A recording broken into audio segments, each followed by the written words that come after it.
Milionária chega em casa e vê seu filho dando chá quente para uma mendiga. Mas o que significa isso? Quando o filho a vê, apenas mostra que a moradora de rua está grávida.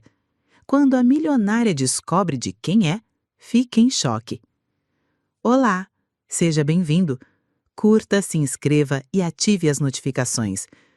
O barulho da chave na fechadura era o som que anunciava o fim de mais um dia de batalhas vencidas. A porta de carvalho maciço, pesada como a minha responsabilidade, se abriu para o hall de entrada e o cheiro familiar de cera de carnaúba e lírios frescos me acolheu. Eu era Janaína, a mulher que, ao lado de D'Artagnan, construiu um império do nada. Cada centímetro daquela casa, cada objeto de arte, cada tapete persa era um troféu, um lembrete do suor e das noites mal dormidas. Era o legado que deixaríamos para nosso único filho, Mariano. Larguei minha bolsa de grifes sobre o aparador de mármore, o som seco ecoando pelo silêncio da casa. Estranho. A essa hora, Mariano já deveria estar com a música ligada no último volume, ou o som da televisão da sala de jogos deveria estar vazando pelo corredor. Mas não. Hoje era um silêncio quase sagrado, que me deixou com um nó de apreensão no estômago. Segui pelo corredor, meus saltos estalando no piso de granito polido. A luz da cozinha, geralmente apagada àquela hora, estava acesa, derramando um brilho amarelado pelo chão, e foi de lá que ouvi um sussurro. A voz do meu filho, suave, cuidadosa. Aqui, beba mais um pouco. Vai te fazer bem. Parei no batente da porta, o corpo enrijecido.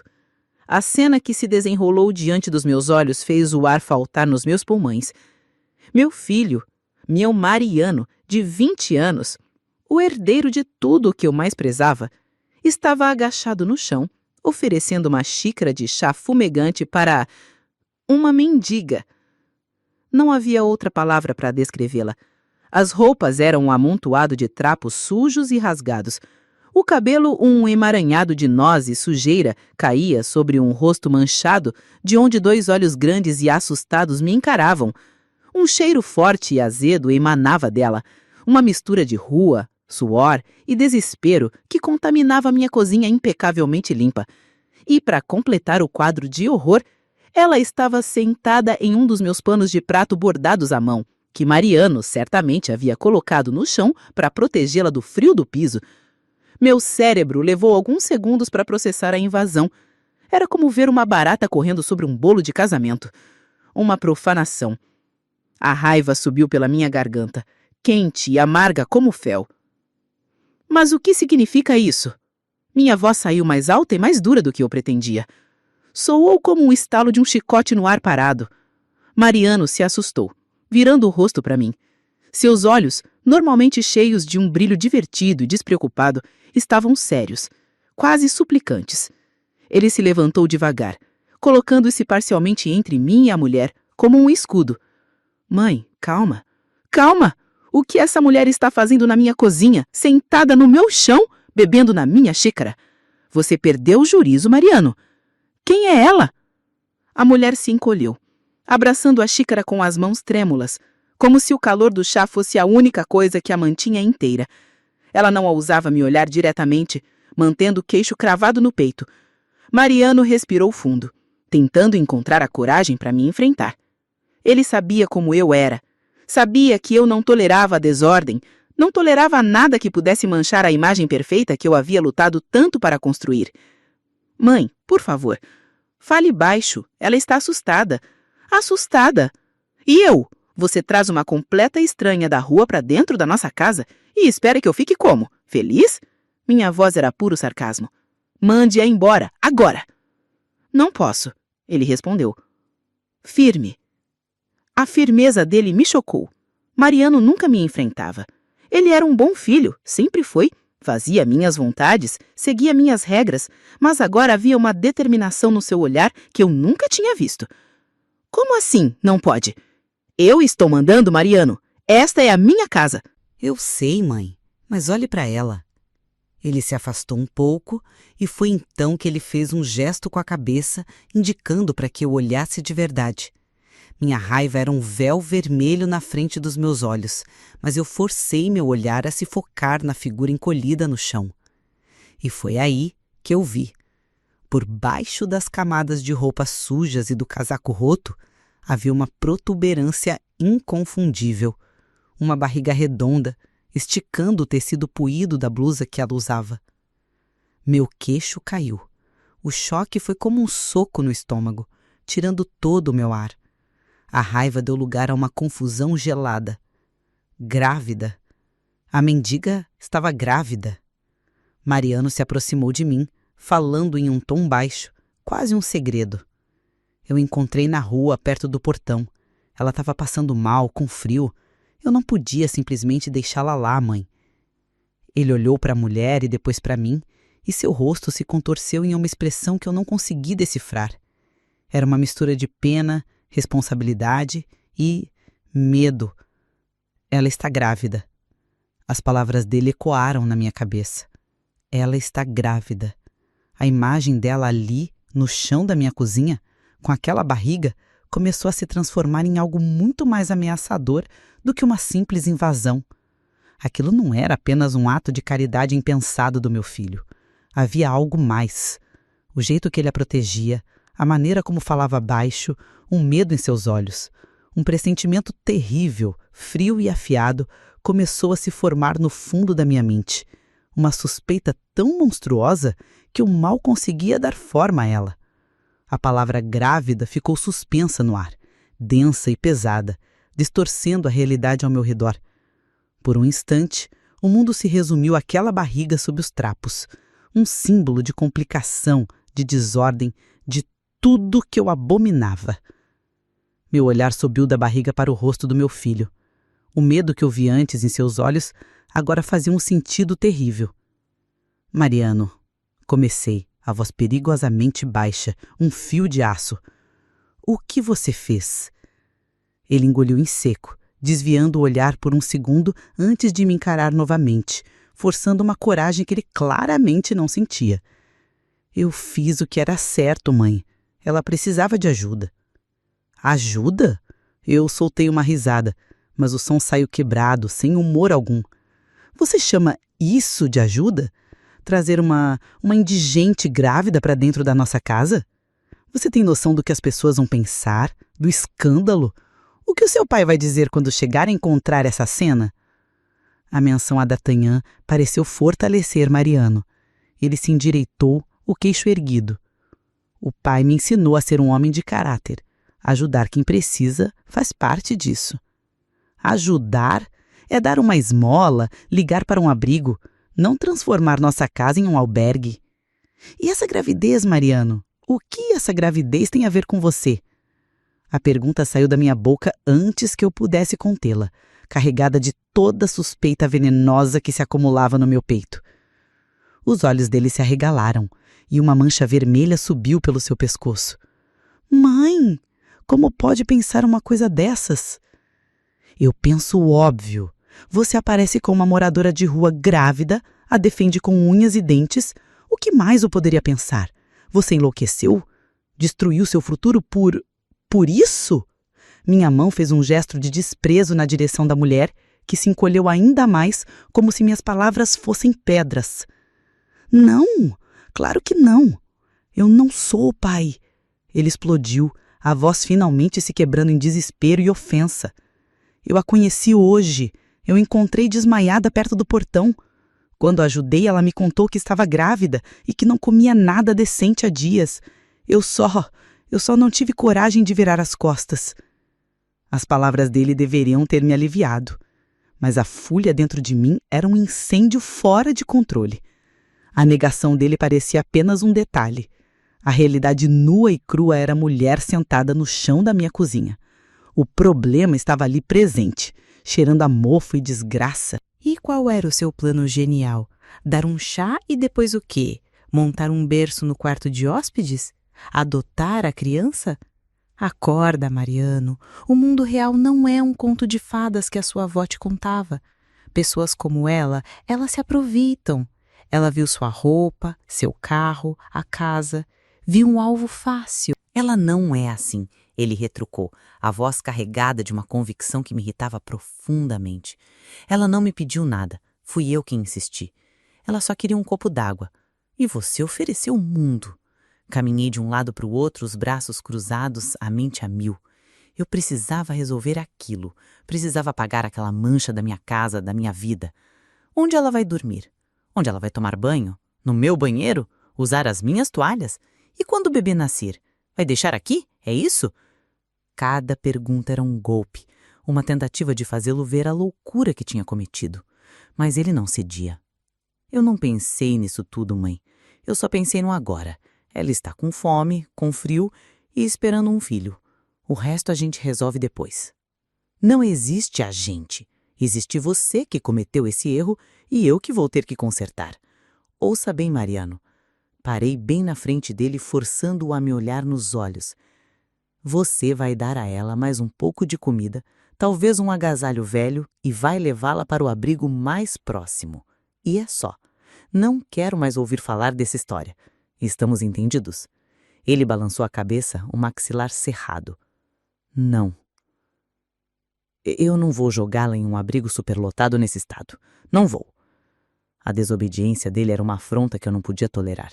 Aquele garoto que eu criei com todo luxo e cuidado, que nunca teve que se preocupar com nada na vida, agora queria me ensinar sobre moralidade, sobre o mundo real? Era o cúmulo do absurdo. Você vai fazer o que eu estou mandando, eu disse, a voz gélida. Ou então, pode esquecer todas as suas regalias. O carro, a mesada, a viagem para a Europa no fim do ano. Tudo. Você depende de mim e do seu pai, e enquanto viver sob este teto, vai seguir as minhas regras. Era um golpe baixo, eu sabia. Usar o dinheiro, o poder que tínhamos sobre ele. Mas o desespero me tornava cruel. Eu precisava vencer aquela batalha. Mariano me olhou, os olhos brilhando de lágrimas não derramadas, uma mistura de raiva e mágoa. O rosto dele mostrava a dor da minha chantagem. Não acredito que está fazendo isso, sussurrou, a voz embargada. Por que a odeia tanto sem nem mesmo conhecê-la? Eu não a odeio, menti, porque naquele momento eu odiava o que ela representava, o caos invadindo a minha ordem. Eu estou protegendo você, estou protegendo a nossa família. Algo que você, na sua ingenuidade, é incapaz de entender. Nossa discussão era um cabo de guerra e a mulher no chão era o centro da disputa. Ela permaneceu em silêncio, a cabeça baixa, mas eu via seus ombros tremendo. Ela estava chorando. O som dos seus soluços contidos era baixo, quase inaudível, mas para mim soava como uma sirene de alerta. Aquelas lágrimas eram perigosas. Elas estavam amolecendo o coração do meu filho e destruindo a minha autoridade. Eu precisava acabar com aquilo. Chega de drama, decretei, a paciência esgotada. A decisão está tomada. Não, não está, disse Mariano, a voz recuperando a firmeza. Se a senhora expulsar, eu vou com ela. Aquilo foi a gota d'água, a ameaça final. O laço entre mãe e filho se esticou até o limite, prestes a arrebentar. O ar na cozinha ficou pesado, elétrico, carregado com a iminência de uma explosão que mudaria tudo para sempre. Estávamos em um impasse, os dois teimosos, os dois feridos, e no meio de tudo, a causa do nosso conflito começou a se mover. Lentamente, como se cada movimento doesse, a mulher apoiou as mãos no chão para tentar se levantar. Seu rosto, manchado de lágrimas e de sujeira, se ergueu, e seus olhos, cheios de uma dor profunda, encontraram os meus. O ar estava tão tenso que eu podia senti-lo estalar na pele. A ameaça de Mariano, eu vou com ela, ecoava na minha cabeça, um ato de traição tão profundo que me deixou sem palavras. Meu próprio filho, escolhendo uma estranha em vez de mim, era uma ferida que queimava. Você não se atreveria, sibilei, dando um passo em sua direção, o dedo em riste. Minha pose de poder, no entanto, estava começando a ruir. Eu via a determinação inabalável nos olhos dele e, pela primeira vez, temi que ele estivesse falando sério. Tente, ele respondeu, o desafio claro em sua voz. Nesse exato momento, um som fraco cortou a nossa disputa. Um gemido de dor. Nossos olhares se voltaram para a mulher. Ela estava se esforçando para ficar de pé, uma mão apoiada na bancada da cozinha, a outra protegendo a barriga. Seu rosto estava contorcido numa máscara de sofrimento e exaustão. "Por favor, parem!" A voz dela saiu rouca, um sussurro frágil como folha seca se arrastando no chão. Eu vou embora. Não quero causar problemas." Mariano correu para o lado dela, tentando-a ampará-la. "Não, você não vai a lugar nenhum. Fique, por favor." "Ela está certa, Mariano. É melhor que ela vá." Eu disse, endurecendo o coração contra a cena patética. Eu vi aquilo como manipulação, uma última tentativa de usar a própria fragilidade para conseguir o que queria. Mas, em vez de se encolher, algo na expressão da mulher mudou. O desespero em seus olhos foi substituído por uma faísca de fúria. Ela se firmou na bancada, ergueu a cabeça e me encarou diretamente. As lágrimas haviam secado em seu rosto sujo, deixando trilhas brilhantes. E então ela gritou. A voz, antes um sussurro, agora era um rasgo no silêncio, cheia de uma dor e raiva que pareciam vir do fundo da alma. "Eu não causei problema nenhum. Eu não pedi para estar aqui. Eu não pedi por nada disso." Fiquei tão surpresa com a explosão que recuei um passo. Mariano também pareceu chocado, paralisado ao lado dela. "Abaixe o seu tom para falar comigo dentro da minha casa." Revidei, tentando recuperar o controle. "Sua casa?" Riu ela, um som horrível, quebrado. "Construída com o dinheiro dele? Com as mentiras dele?" Ela olhava ao redor da minha cozinha, para os armários planejados, para os eletrodomésticos de aço inox, com um desprezo que me gelou os ossos. "Do que você está falando? Sua louca! Saia daqui agora ou eu chamo a polícia!" Ameacei, a mão já procurando o celular na minha bolsa. Chame a polícia!" Ela me desafiou, o peito subindo e descendo com a respiração ofegante. "Eles vão adorar saber a história toda. Vão adorar saber o que o grande D'Artagnan faz quando não está em sua casa perfeita, com sua família perfeita." O nome. O jeito que ela disse o nome do meu marido. Não era o nome de um estranho que se lê nos jornais. Era íntimo, pessoal. O sangue sumiu do meu rosto. O chão pareceu ondular sob os meus pés. Mariano olhava de mim para ela, a confusão e o medo estampados em seu rosto jovem. O que você sabe sobre o meu marido?" Perguntei, a voz um fio trêmulo. A mulher me olhou e em seus olhos eu vi a reflexão da minha própria destruição. Ela respirou fundo como se reunisse as últimas forças que lhe restavam para desferir o golpe final, aquele que derrubaria meu mundo, que esmigalharia o império que eu acreditava ter construído sobre uma base de rocha sólida. E então ela disse as palavras que se tornariam a trilha sonora do meu inferno pessoal. "O seu marido é o pai do meu filho." Silêncio, um silêncio absoluto, tão profundo que eu podia ouvir o zumbido da geladeira, o pulsar do sangue nos meus ouvidos. A frase dela pairou no ar, venenosa, irreal. Eu olhei para a barriga dela, aquela barriga que minutos antes era apenas um problema social, uma inconveniência. Agora era uma traição crescendo, viva, dentro de uma estranha. Minha mente se recusava a aceitar. "Isso é mentira, é um absurdo. Você está mentindo para tirar dinheiro da gente. É uma golpista." As negações saíram tropeçadas, fracas. "Eu não quero o dinheiro dele." Cuspiu as palavras com nojo. "Eu quero a minha vida de volta, a vida que ele tirou de mim." Virei-me para Mariano buscando socorro, buscando alguém que dissesse que aquilo era um pesadelo. Mas meu filho estava pálido como cera, os olhos fixos na mulher, a boca entreaberta em choque. Ele também via a verdade terrível naquelas palavras. Imagens começaram a piscar na minha cabeça. Fragmentos que antes não faziam sentido. As viagens de negócio de D'Artagnan que se tornaram mais frequentes. As ligações misteriosas que ele atendia se afastando. O jeito que ele ficava tenso quando eu pegava seu celular. A distância que havia crescido entre nós, que eu atribuía ao estresse do trabalho. Tudo. Cada peça do quebra-cabeça se encaixava agora, formando uma imagem monstruosa de engano. Não, não pode ser, sussurrei, mais para mim mesma do que para eles. Meu corpo começou a tremer incontrolavelmente. Senti minhas pernas fraquejarem e me apoiei na mesa de jantar. A mesma mesa onde D'Artagnan e eu planejamos nosso futuro, nosso império. O verniz frio da madeira sob minhas mãos era a única coisa que me mantinha de pé.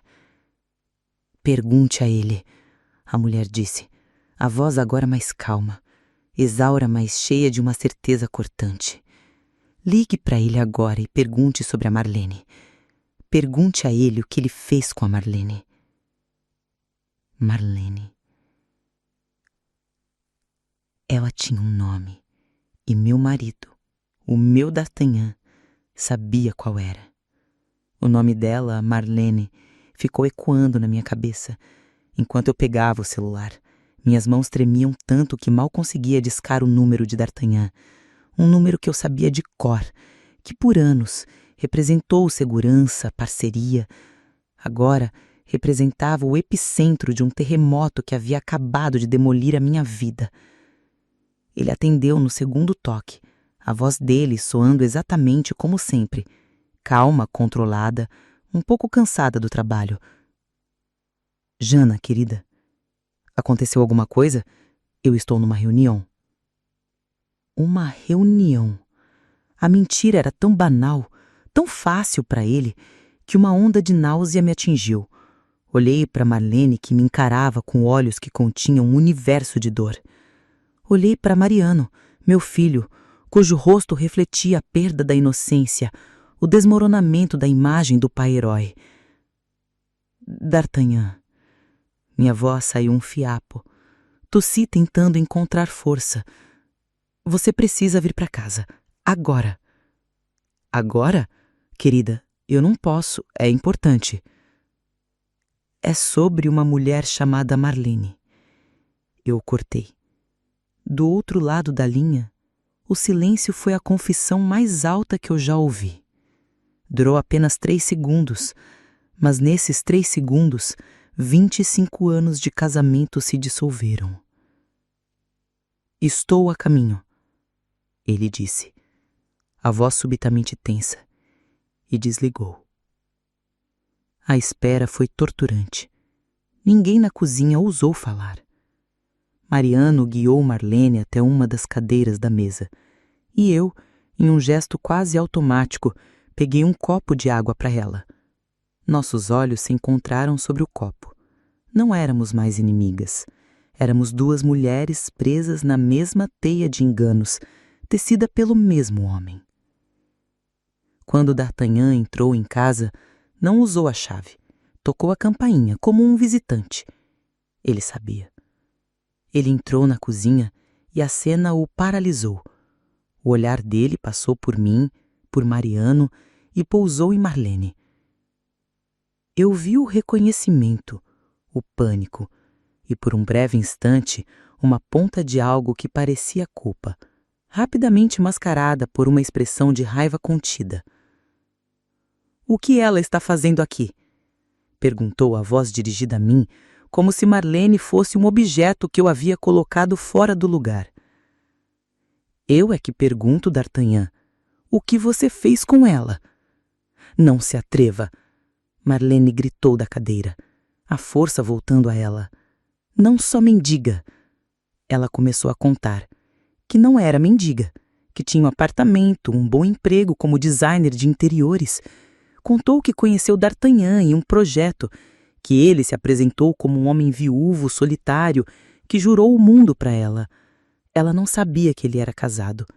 Ele a encheu de promessas, de sonhos. Ele disse que me amava. A voz dela quebrou. Ele me convenceu a investir todo o meu dinheiro em um negócio que, segundo ele, nos deixaria ricos. Um negócio que nunca existiu. Eu escutava e cada palavra era uma facada. Ele não apenas a traiu, ele a destruiu. Quando eu descobri que estava grávida, ele surtou. Marlene continuou, as lágrimas escorrendo livremente. Disse que era um problema. E então o dinheiro sumiu. O negócio faliu. Perdi meu apartamento, meu carro, tudo. Ele me disse que sentia muito, mas que não podia me ajudar, que tinha os próprios problemas. E sumiu. Me bloqueou, me deixou na rua, grávida, sem um centavo. O plano dele era diabólico em sua simplicidade. Ele não a abandonou apenas, ele a apagou. Destruiu sua vida para que ela não tivesse meios de destruir a dele. Uma mendiga grávida não teria credibilidade contra o magnata D'Artagnan. Quem acreditaria nela? A crueldade do ato me deixou sem ar. Eu me virei para o homem com quem dividia a cama por 1/4 de século. O rosto dele era uma máscara de pedra. É verdade? Perguntei, embora já soubesse a resposta. É mais complicado que isso, Janaína. Ela me seduziu, ela... Cala a boca! Gritei, a minha voz ecoando pela casa. Não ponha a culpa nela. Olhe para o que você fez.